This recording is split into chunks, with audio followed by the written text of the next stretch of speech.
تراوی اور نمازوں میں کمی ہوگی نہ روزوں میں، کرو مل کر یہ نیت، ماہ رمضان آ گیا ہے۔ الحمد للہ رب العالمین والصلاة والسلام علی سید المرسلین، اما بعد فاعوذ باللہ من الشیطان الرجیم، بسم اللہ الرحمن الرحیم۔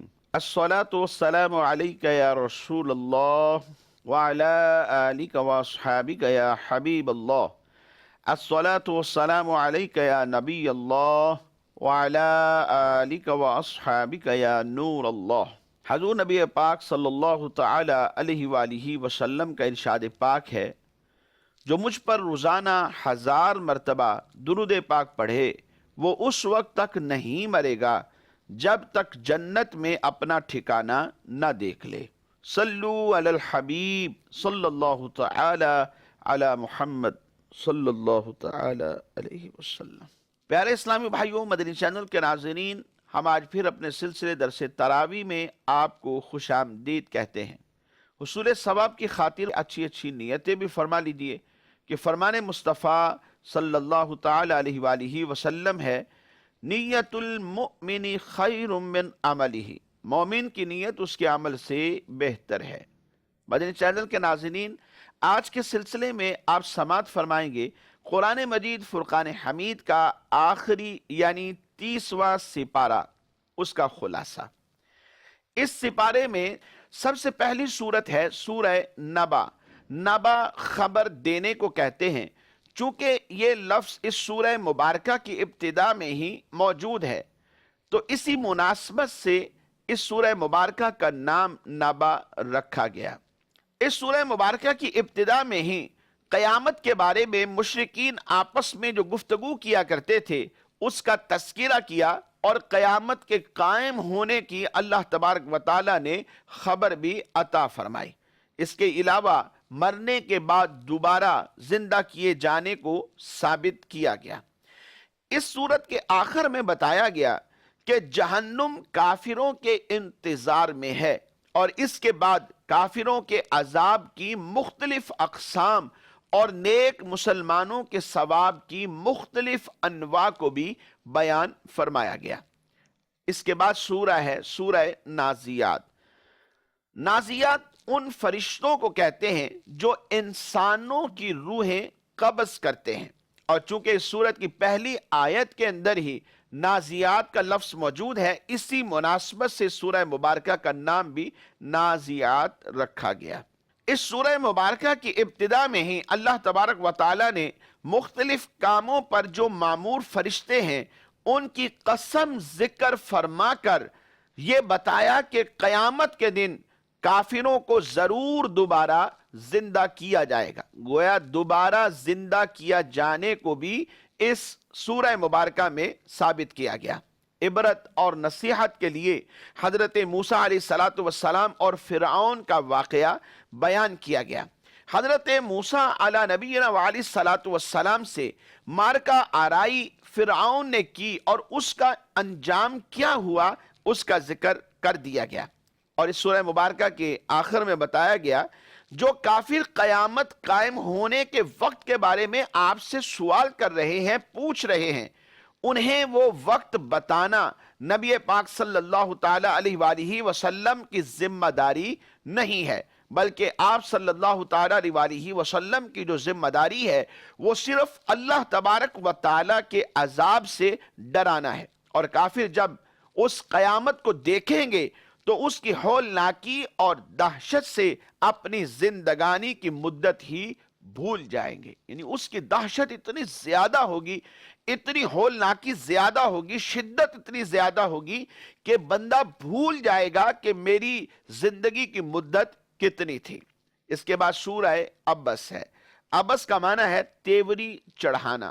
اس سورت کی ابتدا میں ہی یہ لفظ موجود ہے، اسی مناسبت سے اس کا نام عبس رکھا گیا۔ اس سورہ مبارکہ میں اللہ تبارک و تعالیٰ کی توحید کا ذکر ہے، نبی اکرم صلی اللہ تعالیٰ علیہ وآلہ وسلم کی رسالت کا تذکرہ بھی موجود ہے۔ اخلاقیات کی اعلیٰ تعلیم دی گئی کہ لوگوں کے درمیان ان کے جو بنیادی حقوق ہیں ان میں مساوات رکھی جائے، برابری رکھی جائے۔ ابتدائی آیات میں اللہ تبارک و تعالیٰ نے اپنے پیارے محبوب صلی اللہ علیہ وسلم کی شان و عظمت کو ظاہر فرمایا، اور ان کے ایک عاشق حضرت عبداللہ بن ام مکتوم رضی اللہ تعالی عنہ کا واقعہ بھی مذکور ہے، جو کہ ان آیات بینات میں ہے۔ اللہ تبارک و تعالی ارشاد فرماتا ہے عبس وتولى ان جاءه الاعمى وما يدريك لعله يزكى او يذكر فتنفعه الذكرى اما من استغنى فانت له تصدى وما عليك الا يزكى واما من جاءك يسعى وهو يخشى فانت عنه تلهى۔ ترجمہ کنز العرفان۔ تیوری چڑھائی اور منہ پھیرا اس بات پر کہ ان کے پاس نابینا حاضر ہوا، اور تمہیں کیا معلوم شاید وہ پاکیزہ ہو جائے یا نصیحت حاصل کرے تو نصیحت اسے فائدہ دے۔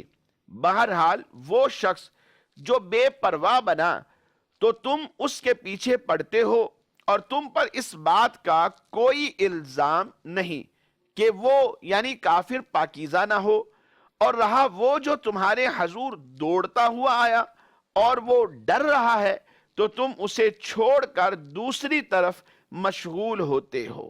مدنی چینل کے ناظرین، واقعہ کچھ اس طرح ہے کہ نبی اکرم صلی اللہ تعالی علیہ وآلہ وسلم ایک مرتبہ قریش کے بڑے بڑے سردار عتبہ، ابو جہل، عباس بن عبد المطلب، ابی بن خلف، امیہ بن خلف، ان کو اسلام کی دعوت دے رہے تھے۔ اسی دوران ہوا یہ کہ ایک نابینا صحابی رضی اللہ تعالیٰ عنہ جن کا نام تھا حضرت عبداللہ بن ام مکتوم، وہ نبی اکرم صلی اللہ علیہ وسلم کی خدمت میں حاضر ہوئے۔ انہوں نے نبی پاک صلی اللہ علیہ وسلم کی بارگاہ میں آ کر بار بار ندا کرنا شروع کی، اللہ تبارک و تعالیٰ نے جو آپ کو سکھایا ہے وہ آپ مجھے تعلیم کر دیں۔ چونکہ نابینا تھے، وہ یہ جان نہ سکے کہ سرکار دو عالم صلی اللہ علیہ وسلم محو گفتگو ہیں اور جو قریش کے سردار ہیں ان کو اسلام کی دعوت پیش کر رہے۔ وہ یہ جانچ نہ سکے، وہ یہ پہچان نہ سکے، انہیں علم نہ ہو سکا۔ انہوں نے بس اپنی بات کہنی شروع کر دی کہ جو آپ کو اللہ تبارک و تعالیٰ نے علم دیا ہے وہ آپ مجھے بھی سکھائیے، اور اس کے اوپر وہ بار بار ندا کرنے لگے۔ یہ بات حضور نبی پاک صلی اللہ تعالی علیہ وآلہ وسلم کو گراں گزری، اور ناگواری کے جو آثار تھے وہ چہرہ مصطفیٰ صلی اللہ تعالی علیہ وآلہ وسلم پر بالکل نمایاں ظاہر ہو گئے، یہاں تک کہ حضور نبی اکرم صلی اللہ تعالی علیہ وآلہ وسلم اپنی دولت سرائے اقدس کی طرف واپس تشریف لے آئے۔ اس پر یہ آیات بشیرات نازل ہوئیں، اور ان آیات میں یہ فرما دیا گیا کہ نبی اکرم صلی اللہ تعالی علیہ وآلہ وسلم نے اس بات پر اپنے ماتھے پر جو شکن چڑھائی ہے اور منہ پھیرا کہ ان کے پاس ایک نابینا شخص حاضر ہوا، اور اے پیارے حبیب صلی اللہ تعالی علیہ وآلہ وسلم، آپ کو کیا معلوم ہے کہ شاید وہ آپ کا ارشاد سن کر پاکیزہ ہو جائے؟ یعنی ممکن ہے کہ جو آپ سے پوچھنے آیا ہے وہ نبینا ہے، جب آپ اسے کچھ ارشاد فرمائیں تو وہ نبینا اپنی اصلاح کر لے اور اس کو اس کا فائدہ پہنچ جائے اور اسے نصیحت مل جائے، اور وہ نصیحت اسے بہت زیادہ فائدہ دے اور یہ عمل کرنے والا بن جائے۔ لہٰذا اس معاملے میں نبی پاک صلی اللہ علیہ وسلم کو آپ کی تمام جہانوں کے لیے رحمت ہونے والی شان کے مطابق انداز اپنانے کا بھی فرما دیا گیا۔ لہذا اس معاملے میں سرکار دو عالم صلی اللہ تعالی علیہ وآلہ وسلم کے سامنے واضح کر دیا گیا اور یہ بھی بتا دیا گیا کہ آپ صلی اللہ تعالی علیہ وآلہ وسلم تمام جہانوں کے لیے رحمت بن کر اس دنیا میں جلوہ گر ہوئے ہیں، اور جو رحمت کا اظہار ہے وہ اظہار آپ کو تمام لوگوں پر کرنا چاہیے، اور اس معاملے میں اپنے چہرے پر جو تیوری آئی ہے یا شکن آیا ہے وہ نہیں آنا چاہیے۔ اس سورہ مبارکہ میں یہ بھی بتا دیا گیا کہ قرآن مجید کی آیات تمام مخلوق کے لیے نصیحت ہیں، اور جو چاہے ان سے نصیحت حاصل کرے اور جو چاہے ان سے اعراض کرے۔ اللہ تبارک و تعالیٰ کی نعمتوں کی ناشکری کرنے پر کفار کی سرزنش بھی کی گئی۔ اس سورہ مبارکہ کے آخر میں قیامت کی دہشت ناک مناظر بیان کر دیے گئے اور یہ واضح کر دیا گیا کہ اس دن کوئی بھی دوسرے کے کام نہیں آ رہا ہوگا اور نفسا نفسی کا عالم ہوگا۔ یوم یفر المرء من اخی وَأُمِّهِ وَأَبِيهِ وَصَاحِبَتِهِ وَبَنِيهِ، یعنی ہر شخص ایک دوسرے سے بھاگ رہا ہوگا۔ اور یہ بھی واضح کر دیا گیا کہ نیک مسلمانوں کا ثواب اور کافروں اور فاجروں کا جو عذاب ہے وہ بھی آ کر رہے گا، ان کے لیے اسے بھی بیان کر دیا گیا۔ اس کے بعد ہے سورہ تکویر۔ تکویر کا معنی ہے لپیٹنا۔ اس سورہ مبارکہ کا یہ جو نام ہے اس کی پہلی آیت میں مذکور لفظ کورت سے ماخوذ ہے۔ حضرت عبداللہ بن عمر رضی اللہ تعالیٰ عنہما کہتے ہیں نبی اکرم صلی اللہ تعالیٰ علیہ وآلہ وسلم نے ارشاد فرمایا کہ جسے یہ بات پسند ہو کہ وہ قیامت کے دن کو ایسے دیکھے جیسے وہ نظر کے سامنے ہے، یعنی اس طرح دیکھے کہ گویا کہ ہو رہا ہے، وہ بالکل اس کے نظروں کے سامنے سامنے چل رہا ہے، تو فرمایا اسے چاہیے کہ وہ سورہ کورت اور سورہ اذا السماء انفطرت اور سورہ اذا السماء انشقت، یہ تین سورتیں پڑھے، صرف پڑھے نہیں بلکہ ان کا ترجمہ اور ان کی تفسیر کو بھی دیکھے تو اس کو یوں ہی لگے گا جیسے قیامت قائم ہے اور یہ بالکل اس کو سامنے سامنے دیکھ رہا ہے۔ اس سورہ مبارکہ میں قیامت کے احوال بیان کیے گئے اور قرآن مجید کے اللہ تبارک و تعالیٰ کا کلام ہونے کو ثابت کیا گیا۔ مدنی چینل کے ناظرین، اس سورہ مبارکہ میں نبی اکرم صلی اللہ تعالیٰ علیہ وآلہ وسلم اور قرآن مجید پر کیے گئے کفار کے اعتراضات کا جواب بھی دیا گیا اور یہ بتایا گیا کہ نبی پاک صلی اللہ تعالیٰ علیہ وآلہ وسلم غیب کی باتیں بتانے میں بخیل نہیں ہے۔ وَمَا هُوَ عَلَى الْغَيْبِ بِضَنِينٍ، اور قرآن مجید سب جہانوں کے لیے نصیحت ہے۔ اس کے بعد ہے سورہ انفطار۔ اس سورہ مبارکہ میں قیامت کی علامات کا ذکر کیا گیا، انسان کو عطا کی جانے والی نعمتیں بیان کر کے اسے جھنجھوڑا گیا کہ کس چیز نے تجھے اپنے کرم والے رب عز و جل کے بارے میں دھوکے میں ڈال دیا ہے اور تو نے اس کی نافرمانی شروع کر دی ہے۔ اللہ تبارک و تعالیٰ کی نافرمانی کر کے اچھی جزا کی امید رکھنا یہ بے وقوفی کی علامت ہے۔ بیج ڈالے نا اور یہ یقین رکھیں یا یہ امید رکھیں کہ اس میں سے فصل نکل آئے گی۔ ظاہر سی بات ہے فصل حاصل کرنے کے لیے بیج تو ڈالنا پڑتا ہے، پھر اس کے بعد فصل حاصل ہوتی ہے۔ نیک عمل کریں نا، نافرمانیوں پر نافرمانیاں کرتے چلے جائیں اور امید یہ رکھیں کہ اچھی جزا مل جائے گی۔ اس سورہ مبارکہ میں اس کا تذکرہ بھی کر دیا گیا۔ اللہ تبارک و تعالی ارشاد فرماتا ہے یا ایھا الانسان ما غرک بربک الکریم الذی خلقک فسواک فعدلک فی ای صورت ما شاء رکبک کلا بل تکذبون بالدین۔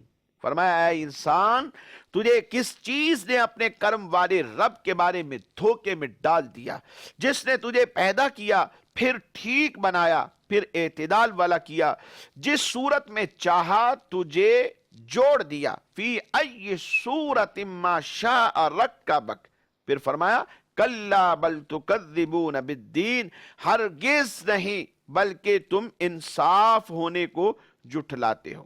ان آیات بینات سے معلوم یہ ہوا کہ اگرچہ اللہ تبارک و تعالی کرم فرمانے والا ہے، وہ رحمت فرماتا ہے، لیکن اس کے کرم کو، اس کی رحمت کو پیش نظر رکھ کر اس کی نافرمانی کی جرأت نہیں کرنی چاہیے، بلکہ اس کی پکڑ اور اس کے عذاب کو اپنے سامنے رکھتے ہوئے اس کی نافرمانی سے ہر دم انسان کو بچنا چاہیے اور نصیحت حاصل کرنی چاہیے، اور نصیحت حاصل کر کے اپنے رب کو راضی کرنے کے لیے عبادات میں مصروف ہو جانا چاہیے۔ بہت سارے لوگ ہیں نہ نماز پڑھیں گے، نہ قرآن پڑھیں گے، نہ رمضان کے روزے رکھیں گے، اور نہ ہی جو فرائض دیگر ہیں ان پر عمل کریں گے، زکوٰۃ سے بھی ان کا کوئی لینا دینا نہیں ہوتا، حالانکہ زکوٰۃ فرض ہوتی ہے، دینے کی جرت نہیں کرتے اور امید بڑی رکھتے ہیں، یعنی اللہ تبارک و تعالی معاف فرما دے گا۔ وہ رحیم ہے، وہ کریم، یقیناً وہ رحیم بھی ہے، وہ کریم بھی ہے، وہ فضل بھی فرمانے والا ہے، لیکن جو اس کے احکام ہیں، بے عملوں کے لیے جو وعدے ہیں وہ بھی قرآن میں موجود ہیں۔ اس لیے عمل کیا جائے، پہلے تو بیج ڈالا جائے اور پھر اس فصل کا انتظار کیا جائے کہ جو اس بیج کے بعد حاصل ہونی ہے، یعنی عمل کرنے کے بعد اس بات کی جستجو میں رہے کہ رب کریم مجھے وہ جزائیں عطا فرمائے گا جن کا قرآن مجید فرقان حمید میں اللہ تبارک و تعالی نے وعدہ فرمایا ہے۔ اسی سورہ مبارکہ میں بتایا گیا کہ ہر انسان پر کرامن کاتبین 2 فرشتے مقرر ہیں جو اس کے اعمال اور اس کے اقوال کے نگہبان ہیں، اور وہ اس کے تمام اعمال کو جانتے ہیں، ان سے کچھ بھی چھپا ہوا نہیں ہے۔ اس سورہ مبارکہ کے آخر میں نیکوں اور بدکاروں کا انجام بھی بیان کیا گیا اور قیامت کے دن کے احوال بیان کر دیے گئے۔ اللہ رب العزت فرماتا ہے ان الابرار لفی نعیم وان الفجار لفی جحیم یصلونها یوم الدین وما هم عنها بغائبین وما ادراک ما یوم الدین ثم ما ادراک ما یوم الدین یوم لا تملک نفس لنفس شیئا والامر یومئذ للہ۔ اس کے بعد ہے مدنی چینل کے ناظرین سورہ مطففین۔ مطففین کا معنی ہے ناپ تول میں کمی کرنے والے۔ چونکہ اس سورہ مبارکہ کا نام مطففین رکھا گیا اور یہ مطففین لفظ اس سورہ مبارکہ میں موجود ہے، اسی کی مناسبت سے اس کا نام مطففین رکھا گیا ہے۔ اس سورہ مبارکہ میں اسلام کے جو بنیادی عقائد ہیں ان کا ذکر موجود ہے، اور ناپ تول میں جو لوگ کمی کرتے ہیں ان کی مذمت کو بھی بیان کیا گیا، نیک لوگوں کے اعمال کی جگہ اور ان کی جزا کو بھی بیان کیا گیا۔ اس سورہ مبارکہ کے آخر میں بیان کیا گیا کہ دنیا میں جو کافر مسلمانوں کا مذاق اڑاتے ہیں اور ان پر ٹھٹھا کرتے ہیں، ہنستے ہیں، ان کا استہزاء کرتے ہیں، قیامت کے دن ان کی رسوائی اور دردناک انجام دیکھ کر مسلمان پھر ان پر ہنسیں گے، یعنی آج یہ کر رہے ہیں تو کل پھر ان کے اوپر ہنسا جائے گا۔ مدنی چینل کے ناظرین، یہ ویسے بھی اصول ہے، جو کسی کے لیے برائی کا خیال کرتا ہے پھر وہ خود بھی برائی میں مبتلا ہو جاتا ہے۔ کسی کے لیے گڑھا کھودیں تو انسان اس میں بھی گرتا ہے۔ تو اس لیے مسلمانوں کے بارے میں اچھا گمان رکھیں اور مسلمانوں کے بارے میں اچھا سوچیں تاکہ ہمارے لیے بھی دنیا میں اچھا ہو اور آخرت میں ہمیں اس کی جزا بھی نصیب ہو جائے۔ اس کے بعد ہے مدنی چینل کے ناظرین سورہ انشقاق۔ اس میں قیامت کے ہولناکیوں کا ذکر موجود ہے۔ اس کے بعد سورہ بروج ہے، اور سورہ بروج میں اللہ تبارک و تعالی نے سابقہ امتوں کے احوال بیان کر کے نبی کریم صلی اللہ تعالی علیہ وآلہ وسلم اور آپ کے صحابہ کرام علیہم رضوان کو کفار کی طرف سے پہنچنے والی اذیتوں پر تسلی دی۔ ابتدائی آیات میں آسمان، قیامت کے دن، جمعہ اور عرفہ کے دن کی قسمیں ذکر کر کے فرمایا گیا کہ کفار قریش بھی اسی طرح ملعون ہے جس طرح بھڑکتی آگ والی کھائی والوں پر اللہ تبارک و تعالیٰ کی طرف سے لعنت کی گئی۔ اس سورہ مبارکہ کے آخر میں بتایا گیا کہ کفار مکہ سابقہ امتوں کے انجام سے نصیحت حاصل کرنے کی بجائے نبی اکرم صلی اللہ تعالی علیہ وآلہ وسلم اور قرآن مجید فرقان حمید کو جھٹلانے میں لگے ہوئے ہیں۔ قرآن کو شاعری اور کہانت کی کتاب کہتے ہیں، حالانکہ وہ تو بہت بزرگی والا قرآن ہے اور لوح محفوظ میں لکھا ہوا ہے۔ اس کے بعد ہے سورہ طارق۔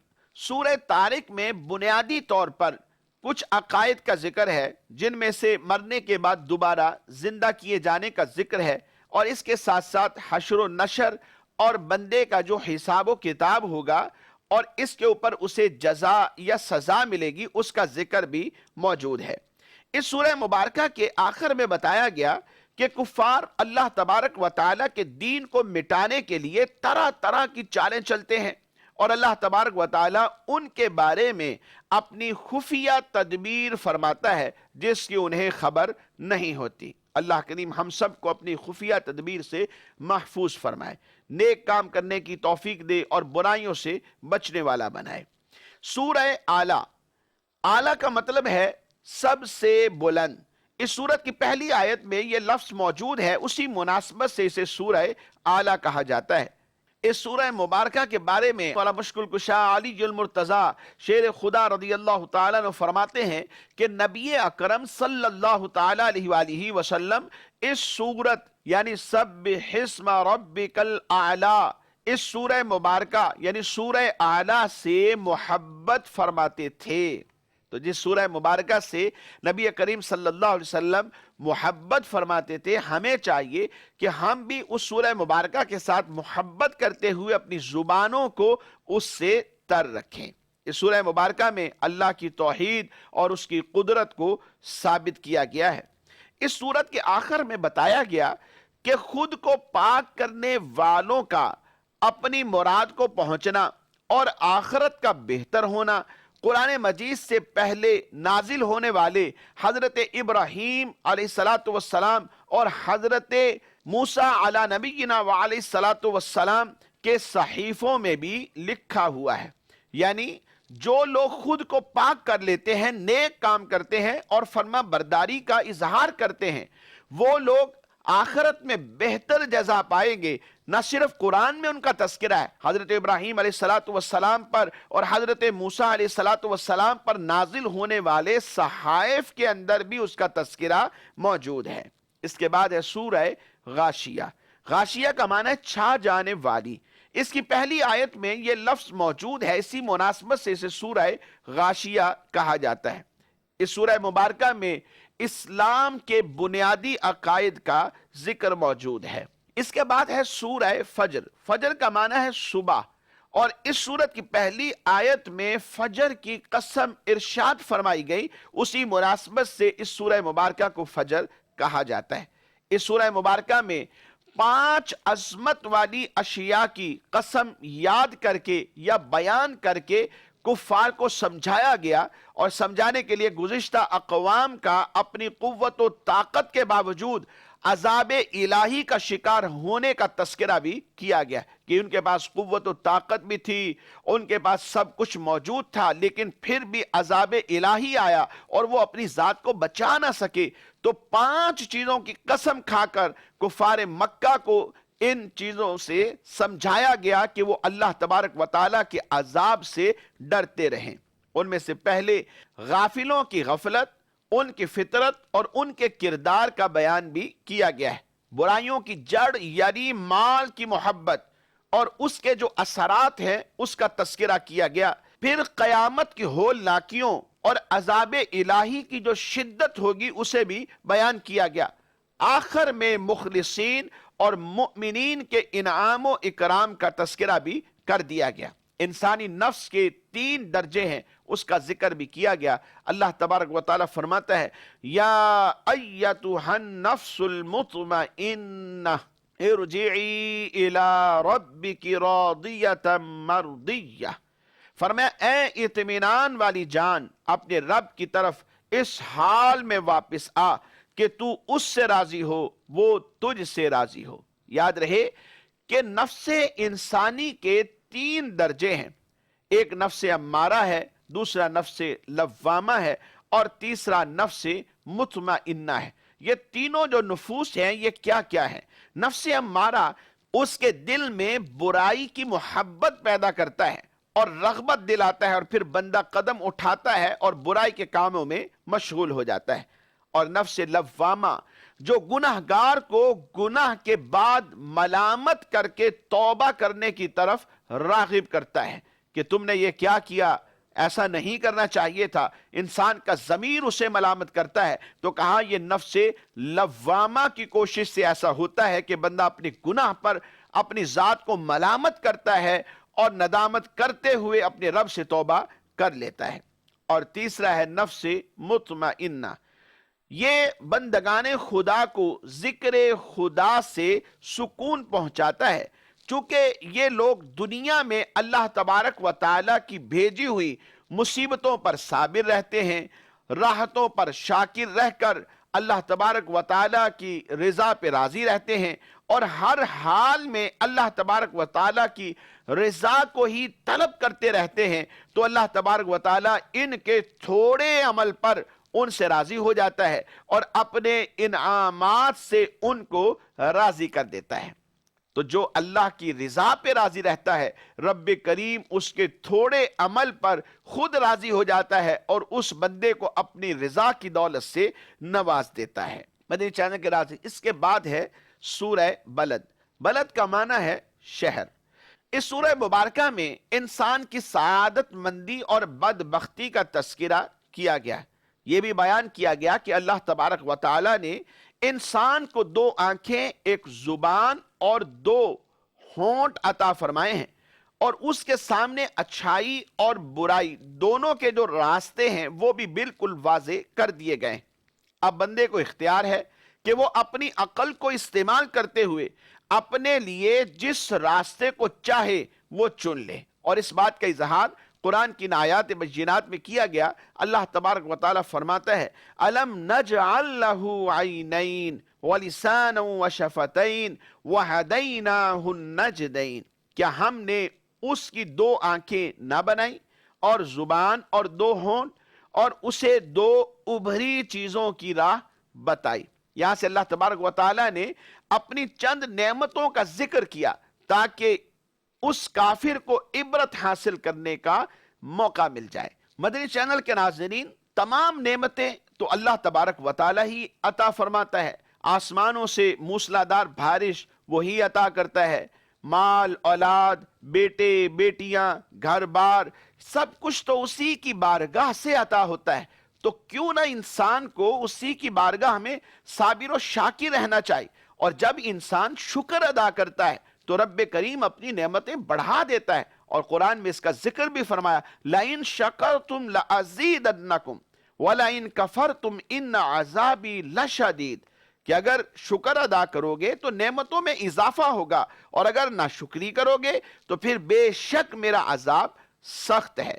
تو ہمیں ہر وقت اللہ تبارک و تعالیٰ کی بارگاہ میں شکر ہی ادا کرنا چاہیے، ایون کہ اس بات پر بھی کہ رب کریم نے ہمیں رمضان المبارک کی دولت سے نوازا، پھر اس رمضان المبارک میں مدنی چینل اور مدنی چینل پر مختلف ہمیں سلسلے دیکھنے کا موقع عطا فرمایا، یہاں تک کہ درس تراویح میں شرکت ہوئی، اور درس تراویح میں ہم نے قرآن مجید فرقان حمید کے 30 پاروں کا خلاصہ سماعت فرمایا۔